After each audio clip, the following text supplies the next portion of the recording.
लोको running staff ने running भत्ता 25% बढ़ाने, 70% किलोमीटर भत्ते पर आयकर छूट और ड्यूटी घंटे कम करने जैसी मांगे रखी है।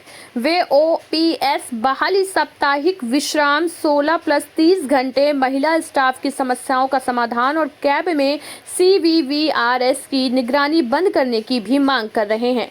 स्टाफ ने ड्यूटी सीमा तय करने और कार्यभार कम करने की अपील की है ताकि रेलवे संचालन सुरक्षित और प्रभावी हो।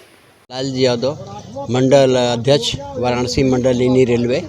और आज ये प्रोग्राम चल रहा है 36 घंटे का, और रेलवे बोर्ड और रेल मंत्रालय की जो है लापरवाही का ये नतीजा है कि हम लोग रनिंग कर्मचारी जो है ये धरना दे रहे हैं भूख हड़ताल करके, और टीए का रेट बढ़ा दिया गया और माइलेज का रेट नहीं बढ़ाया गया।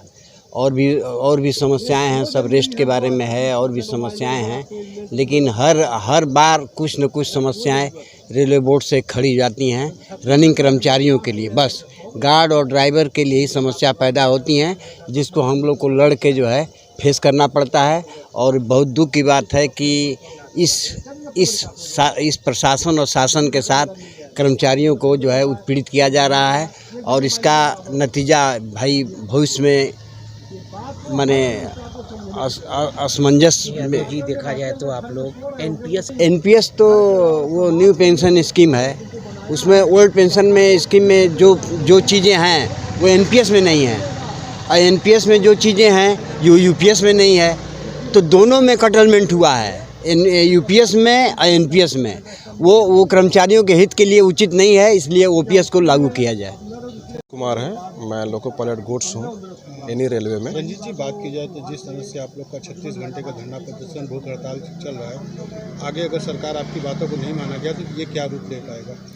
अगर नहीं मांगे मानी जाएगी तो आगे हमारी सेंट्रल कमेटी जो निर्णय लेगी उसके अनुसार हम लोग आगे बढ़ेंगे।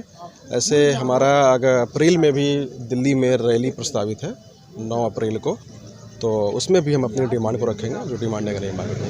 तो क्या रेल का पहिया थमने का? बिल्कुल, अगर ऐसी नौबत आएगी तो की जाएगा। आज आप देख रहे हैं महाकुंभ में लोको पायलट 16 घंटा ड्यूटी 18 घंटा हम लोगों से करवाई गई, और हम लोग की जो वाजिब डिमांडें हैं रेल के संरक्षा और सुरक्षित जो परिचालन के लिए जो हम लोग प्रतिबद्ध हैं, और हमारी जो डिमांड है ड्यूटी आवर्स को लेकर के, आप बताइए 16 घंटा सुरक्षित के लिए है नहीं, और हम डिमांड कर रहे हैं कि हमारी ड्यूटी आवर जो है 8 आवर में सीमित की जाए, रात्रि 2 रात्रि में सीमित की जाए, और हमें 4 नाइट 5 नाइट ड्यूटी कराया जा रहा है। हमारा हेड क्वार्टर वापसी 36 घंटे में हो जाए, वो जो है 90 घंटा 96 घंटा 72 घंटा में लोग जो है वापस आ रहे हैं हमारे। तो तमाम ऐसी समस्याएं हैं, ड्यूटी आवर को लेकर के है, रेस्ट को लेकर के है, और हमारे जो भत्ते हैं उसको लेकर के भी है। वर्तमान में आप देखिए जो है टीए में 25% बढ़ोतरी कर दी गई, जिस महंगाई भत्ता हुआ 50%, और टीए में बढ़ोतरी हो गई, लेकिन हमारा जो है माइलेज जो है का जो किलोमीटर अलाउंस जो है वो हमारा टीए का 70% पार्ट है, हमारा वो भी बढ़ना चाहिए था 25%, लेकिन ये बढ़ा नहीं। ये हम लोग के साथ सौतेला व्यवहार हुआ। 6 PMA में बढ़ाया गया था, 7 CPCM में इस नियम को बरकरार रखा गया, इसके बावजूद भी हमारे साथ सौतेला व्यवहार हुआ। इतना हम लोग मेहनत करते हैं, और आप देख ही रहे हैं महाकुंभ में कितना मेहनत किया गया लोको पायलट के द्वारा, उसके बावजूद भी हमारे साथ सौतेला व्यवहार हो रहा है, तो क्या गलत हो रहा है? सिंघांडा, लोको पायलट मेल, all India loco running staff association, Lucknow मंडल मंत्री। हांडा जी, किस मुद्दे को लेकर 36 घंटे की भूख हड़ताल पे बैठे हैं? देखिए, भारत सरकार के सामने हम अपनी समस्याएं लगातार रखते रहे। 16 सूत्रीय डिमांड का आपके सामने पम्पलेट लगा हुआ है।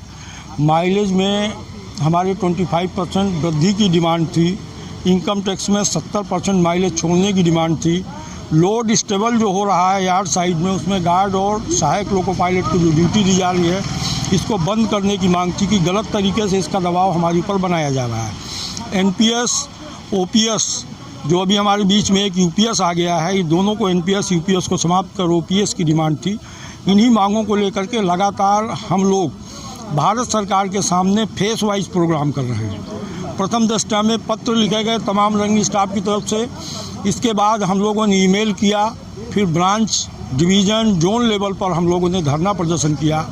आज भारत सरकार के सामने हम लोग भूखे अनशन पर बैठ करके गाड़ियों का परिचालन कर रहे हैं, पूरा सहयोग कर रहे हैं कि हमारी यह आत्मा की आवाज़ भारत सरकार के उन अधिकारियों के पास पहुँचे कि जो हमारी जेन्युइन डिमांड है, वास्तविक डिमांड है, जो हमें अभी बिना धरना प्रदर्शन के मिल जाना चाहिए था, वो हमें मिलनी चाहिए। अगर आपकी बातें इस 36 घंटे के बाद भी नहीं मांगी गई तो क्या करेंगे? देखिए, प्रथम दृष्टया में संवैधानिक रूप से हमारा आंदोलन चल रहा है।